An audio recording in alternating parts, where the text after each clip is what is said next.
Fala, minha gente! Tudo bem com vocês? Espero que estejam maravilhosamente bem e prontos para mais uma leitura da Palavra do nosso Deus e Eterno Pai. Hoje estaremos lendo o capítulo 23 de 2 Samuel, capítulo 3 de Gálatas, capítulo 30 de Ezequiel, capítulo 78 de Salmos, nos versos finais que se dá a partir do versículo 38 até o 72. E antes de darmos início a mais um momento de leitura, a gente vai dedicar uns minutinhos em oração. Então fecha teus olhos. Deus bendito, Pai amado, nós agradecemos ao Senhor pelo dia de hoje.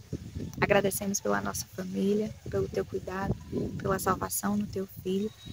Obrigada, Deus, pelo teu evangelho, por esse momento em que estamos aqui, dedicando um pouquinho do nosso precioso tempo para ouvir a tua palavra, para lermos e aprendermos verdades e ensinamentos preciosíssimos.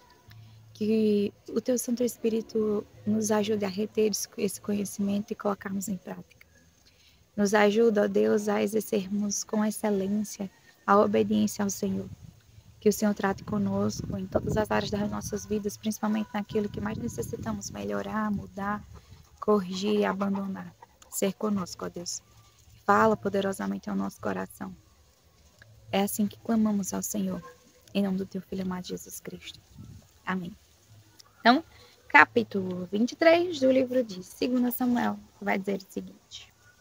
São estas as últimas palavras de Davi. Palavra de Davi, filho de Jessé, palavra do homem que foi exaltado, do ungido do Deus de Jacó, do suave salmista de Israel. O Espírito do Senhor fala por meio de mim, e a sua palavra está na minha língua. O Deus de Israel falou, a rocha de Israel me disse. Aquele que governa o povo com justiça, que domina com temor de Deus, é como a luz da manhã, quando sai o sol, como a manhã sem nuvens, cujo esplendor, depois da chuva, faz brotar da terra a erva. Não é assim que a minha casa está para com Deus? Pois estabeleceu comigo uma aliança eterna, em tudo bem definida e segura.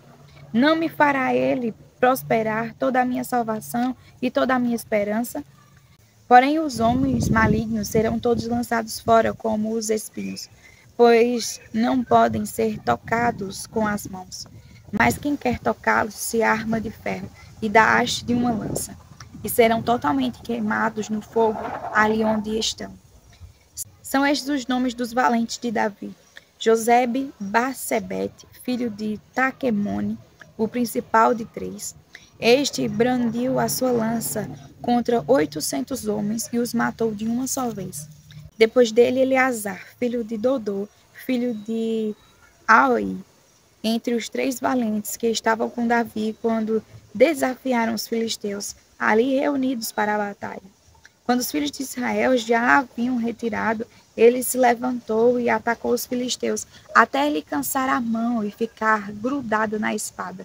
Naquele dia o Senhor efetuou grande livramento, e o povo voltou para onde Eleazar estava, somente para pegar os despojos.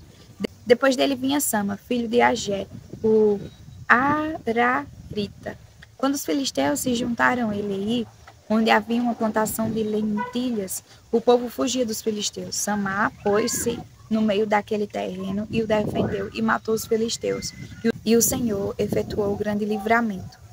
No tempo da colheita, 3 dos 30 chefes desceram à caverna de Adulão, onde Davi estava. E uma tropa de filisteus tinha acampado no vale dos Refaíns. Nessa época, Davi estava na fortaleza, e a guarnição dos filisteus estava em Belém. Davi suspirou e disse: Quem me dera beber água do poço que está junto ao portão de Belém. Então aqueles 3 valentes romperam pelo acampamento dos filisteus, tiraram água do poço junto ao portão de Belém e a levaram a Davi. Ele não a quis beber, mas a derramou como libação ao Senhor e disse: Longe de mim, ó Senhor, fazer tal coisa. Beberia eu o sangue dos filisteus que lá foram colocados em risco a sua vida? E assim não a quis beber. São estas as coisas que fizeram os 3 valentes. Também Abisai, irmão de Joabe, filho de Zeruia, era chefe de 30. Este, empunhando a sua lança, atacou 300 homens e os matou, e tinha nome entre os 3. Ele era mais nobre do que os 30 e se tornou o chefe deles. Contudo, não chegou aos primeiros 3. Também Benaia, filho de Joiada, era homem valente de Cabzeel e realizou grandes feitos. Ele matou 2 heróis de Moabe. Desceu numa cova e nela matou um leão no tempo da neve. Matou também um egípcio, homem de grande estatura. O egípcio trazia na mão uma lança, mas Benaia o atacou com um cajado. Arrancou a lança da mão dele e o matou com ela. Estas coisas fez Benaia, filho de Joiada, pelo que teve nome entre os primeiros 3 valentes. Era mais nobre do que os 30, porém não chegou aos primeiros 3. Davi o pôs sobre a sua guarda. Entre os 30 figuravam Asaé, irmão de Joabe, Elanã, filho de Dodó, de Belém, Sama, Arodita, Elica, Arodita, Elis, Pautita, Ira, filho de Iques, Tecoíta, Abiezer, Anatotita, Mebunai, Uzatita, Zalmon, Aoita, Maarai, Netofatita, Elebe, filho de Baaná, Netofatita, Itai, filho de Ribai, de Gibeá, dos filhos de Benjamim, Benaia, Piratonita, Idai, do ribeiro de Gaás, Abi-Albon, Arbatita, Asmavete, Barumita, Eliaba, Salbonita, os filhos de Jazem, Jonatas, Sama, Hararita, Aião, filho de Sarar, Ararita, Elifelete, filho de Asbai, filho de um Maacatita, Eliã, filho de Aitofel, Gilonita, Esrai, Carmelita, Parai, Arbita, Igal, filho de Natã, de Zobá, Bani, Gadita, Zeleque, Amonita, Naarai, Beerotita, o que carregava as armas de Joabe, filho de Zeruia, Ira, Itrita, Garebe, Itrita, Urias, Eteu, ao todo eram 37. Capítulo 3 do livro de Gálatas. Ó Gálatas insensatos, quem foi que os enfeitiçou?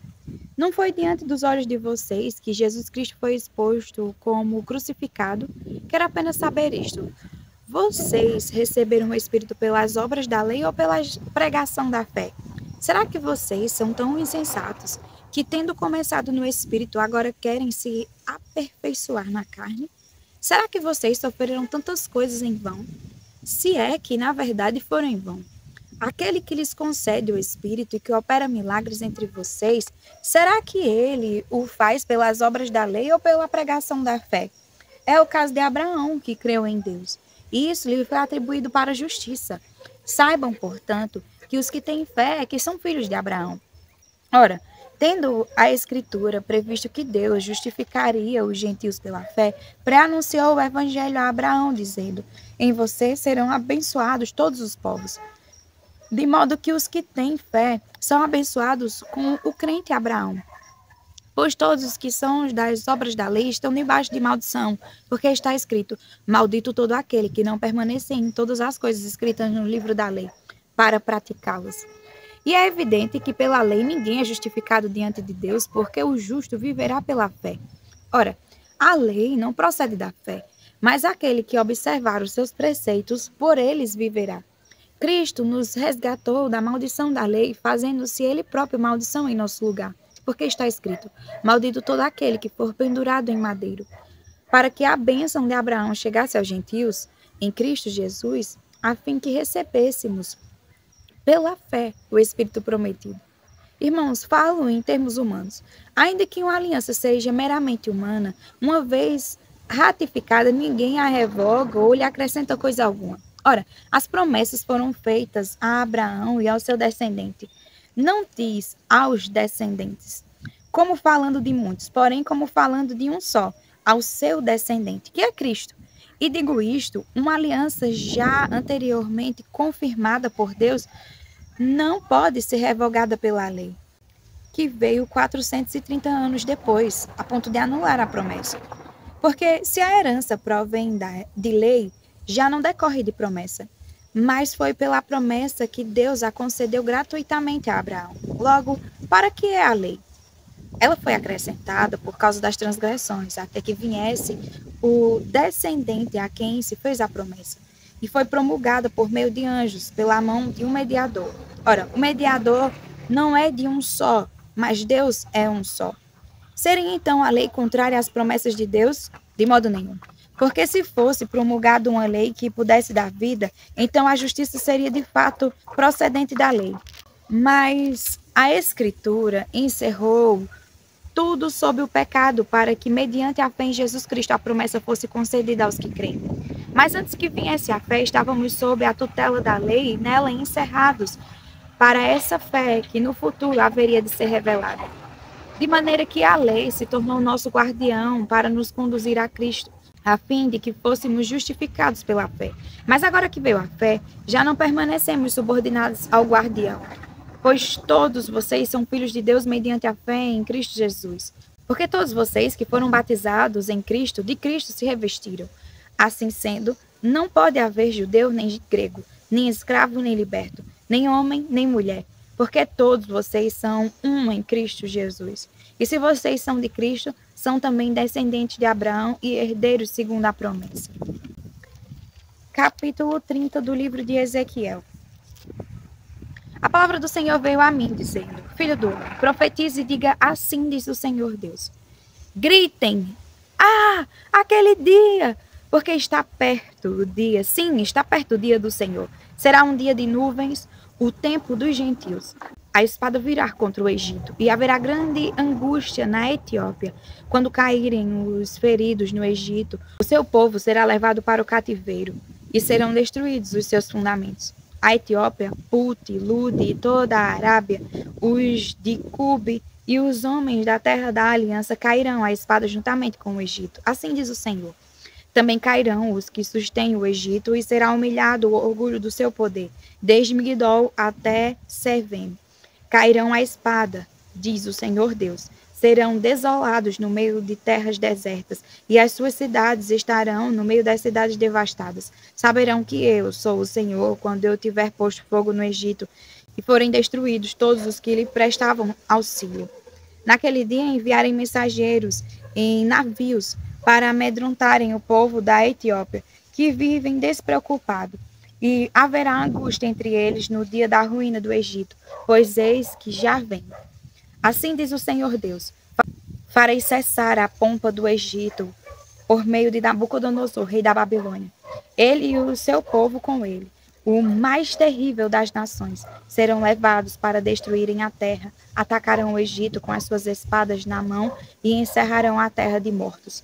Secarei os rios e venderei a terra, entregando-a nas mãos dos maus. Por meio de estrangeiros, farei desolada a terra e a sua plenitude. Eu, o Senhor, falei. Assim diz o Senhor Deus. Também destruirei os ídolos e eliminarei as imagens de Mênfis. Não haverá mais príncipe na terra do Egito, onde implantarei o terror. Farei de Patros uma desolação, porei fogo em Zoan, e executarei juízos em Tebas. Derramarei o meu furor sobre Sim, fortaleza do Egito, e exterminarei a multidão de Tebas. Atearei fogo no Egito, a cidade de Sim terá grande angústia, Tebas será destruída, e Mênfis terá adversários em pleno dia. Os jovens de Aven e de Pitbezete cairão à espada, e estas cidades irão para o cativeiro. Em Táfnis o dia se escurecerá, quando eu quebrar ali os jugos do Egito e nela cessar o orgulho do seu poder. Uma nuvem a cobrirá e as suas filhas irão para o cativeiro. Assim executarei juízo no Egito e saberão que eu sou o Senhor. No 11º ano, no 1º mês, aos 7 dias do mês, a palavra do Senhor veio a mim dizendo: Filho do homem, eu quebrei o braço de Faraó, rei do Egito, e eis que não foi atado para que seja tratado com remédios. nem posto numa tala para tornar-se forte o bastante para empunhar a espada. Portanto, assim diz o Senhor Deus: eis que eu estou contra Faraó, rei do Egito.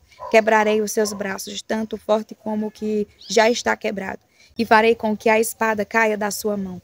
Dispersarei os egípcios entre as nações e os espalharei por outras terras. Fortalecerei os braços do rei da Babilônia e porei a minha espada na mão dele. Porém, quebrarei os braços de Faraó, que diante dele gemerá como geme quem foi mortalmente ferido. Levantarei os braços do rei da Babilônia, mas os braços de Faraó cairão. Saberão que eu sou o Senhor quando eu puser a minha espada na mão do rei da Babilônia, e ele a estender contra a terra do Egito. Dispersarei os egípcios entre as nações e os espalharei por outras terras. Assim eles saberão que eu sou o Senhor. Capítulo 78 do livro de Salmos, no verso 38. Ele, porém, que é misericordioso, perdoa a iniquidade e não destrói. Muitas vezes desvia a sua ira e não desperta toda a sua indignação. Lembra-se de que eles são simples mortais, vento que passa e não volta mais. Quantas vezes se rebelaram contra ele no deserto e nos lugares áridos lhe causaram tristeza. Tornaram a pôr Deus à prova. Ofenderam o Santo de Israel. Não se lembraram do poder dele, nem do dia em que os resgatou do adversário. De como no Egito ele operou os seus sinais e os seus prodígios no campo de Zoan, e transformou em sangue os rios deles, para que das suas correntes não bebessem. Enviou contra eles enxames de moscas que os devorassem, e rãs que os destruíssem. Entregou às largatas as suas colheitas, e aos gafanhotos o fruto do seu trabalho. Com chuvas de pedras lhes destruiu as vinhas, e os seus sicômoros com geada. Entregou ao granizo o gado deles, e aos raios os seus rebanhos. Lançou contra eles o furor da sua ira, cólera, indignação e calamidade. Legião de anjos portadores de males. Deu livre curso à sua ira. Não poupou da morte a alma deles, mas entregou a vida deles à peste. Matou todos os primogênitos no Egito, as primícias do vigor nas tendas de Cã. Fez cair o seu povo como ovelhas e o guiou pelo deserto como um rebanho. Dirigiu com segurança e não tiveram medo, ao passo que o mar submergiu aos seus inimigos. Levou-os até a sua terra santa, até o monte que a sua mão direita adquiriu. Da presença deles expulsou as nações cuja região repartiu com eles por herança. E nas suas tendas fez habitar as tribos de Israel. Ainda assim, tentaram o Deus Altíssimo. E a ele resistiram, e não lhe guardaram os testemunhos. Tornaram atrás e foram infiéis como os seus pais. Desviaram-se como um arco enganoso, pois o provocaram a ira com os seus lugares altos e com as suas imagens de escultura despertaram seu ciúme. Deus ouviu isso e se indignou, rejeitou completamente o povo de Israel. Por isso abandonou o tabernáculo de Siló, a tenda de sua morada aqui na terra, e passou a arca da aliança ao cativeiro, e a sua glória à mão do adversário. Entregou o seu povo à espada e se encolerizou contra a sua própria herança. O fogo devorou os jovens deles, e as suas donzelas não tiveram canto nupcial. Os seus sacerdotes caíram à espada, e as suas viúvas não fizeram lamentações. Então o Senhor despertou como de um sono, como um valente que grita excitado pelo vinho. Fez recuar a golpes os seus adversários e os entregou a perpétuo desprezo. Além disso, rejeitou a tenda de José e não elegeu a tribo de Efraim. Pelo contrário, escolheu a tribo de Judá, o monte Sião, que ele amava, e construiu seu santuário durável como os céus e firme como a terra que estabeleceu para sempre. Também escolheu o seu servo Davi e o tirou do aprisco das ovelhas, do cuidado das ovelhas e suas crias, para ser o pastor de Jacó, seu povo, e de Israel, sua herança. E ele os apacentou, segundo a integridade do seu coração, e os dirigiu com sábias mãos. Amém. Até mais, para mais uma leitura da palavra do Senhor. Fiquem com Deus.